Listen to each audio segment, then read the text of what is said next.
E, gente, ontem a gente falou no programa sobre o namoro na adolescência e a dificuldade dos pais em lidar com isso, né? Todos nós sabemos que esse é só um dos questionamentos. Bom seria se os filhos viessem com um manual de instruções, né? Seria muito mais fácil para os pais. Mas a gente sabe que não funciona dessa forma. Então, para ajudar vocês nessa difícil tarefa que é educar um adolescente, tá aqui comigo a psicóloga Priscila Casagrande. Boa tarde, Pri. Boa tarde. Olha, essa questão dos adolescentes ontem já rendeu, muita gente participou, a questão de proibir ou não permitir o namoro na adolescência, mas esse é só um dos questionamentos. Por que a adolescência é uma fase tão complexa na vida da pessoa?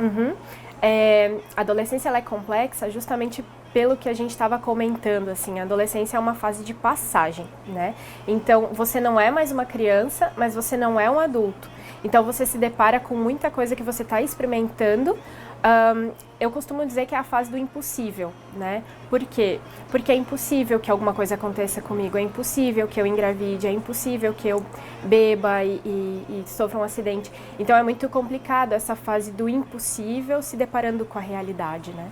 E assim, são várias crises, né? Até porque aquele adolescente, às vezes ele é sociável, fala com várias pessoas, mas às vezes acontece o oposto, é mais isolado, não consegue socializar. Então, para os pais é muito difícil entender e compreender esse mundinho tão complexo, né? Porque para eles também acham que nada vai acontecer com eles, como você comentou. Isso. Então, para o pessoal de casa realmente se identificar, quais são as crises mais comuns dos adolescentes? Existem várias crises, como tu falou. A principal delas é a crise de identidade, que é quem sou eu. Então, eu não sou mais uma criança, mas eu não sou adulto. Do que eu gosto, o que eu posso, o que eu não posso. A crise da escolha profissional, porque você está terminando o ensino médio, você precisa escolher o que você vai fazer da vida, né? E principalmente, que lugar que eu quero ter no mundo. Essa diferenciação de eu não quero mais ser só o filho dos meus pais, mas quem eu quero ser daqui para frente. São as principais crises. Pois é, e daí sempre gera um questionamento na cabeça dos pais como lidar com essa situação, como conversar com eles, porque de certa forma parece que quando o pai tenta chamar atenção para alguma coisa, porque tá errado, e daí já acontece toda aquela rebeldia. Então como que eles podem fazer para conversar e para tratar esse assunto de uma forma mais leve? Tá. É importante os pais entenderem que a adolescência é uma fase de extrema angústia, embora não pareça, né? Então o fato de não comparar, porque a adolescência de antigamente é muito diferente da atual. A adolescência de hoje ela é muito mais virtual do que real. Então a gente está muito na internet e a gente precisa entender um pouquinho de como trazer eles para a realidade. É importante não proibir, mas colocar limite, né? O adolescente ele busca o tempo todo por limite.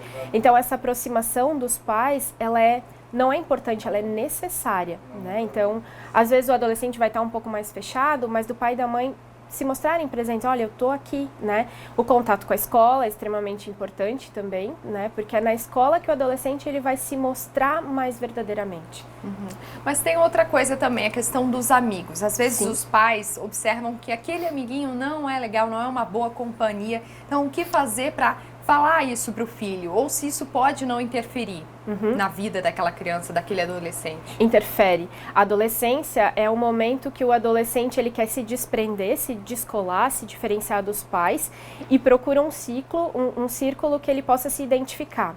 Então, os pais precisam começar a perceber quem são as identificações desse meu filho, com quem que ele gostaria de se parecer. E aí, colocando alguns pontos de atenção, né? Então, por exemplo, se tem algum amigo que os pais não gostam, de chamar esse adolescente para conversar e perguntar o que você mais gosta, o que você vê que não é tão legal assim, né? E não criticando, mas tentando entender o que é a verdade daquele adolescente. Mas daí, de certa forma, falar para não andar mais com aquele amigo, o que fazer? Porque a proibição também parece não ser o melhor caminho, né? Não é.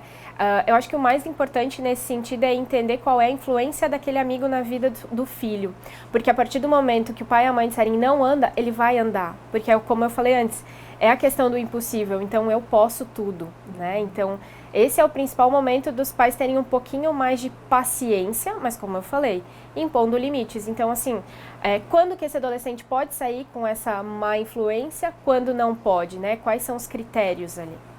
Impondo limites, né? Criando critérios, tudo fica mais fácil. Isso. Pri, muito obrigada pela tua participação. Tenho certeza que esclareceu muitas dúvidas para quem tem filhos em casa. É um problema. Amanhã, inclusive, nessa quarta-feira, a gente vai falar sobre o mau comportamento dos filhos. Aquela birra e tudo mais que nenhum pai gosta, mas tem que lidar. Obrigada, viu, Pri? Eu que agradeço.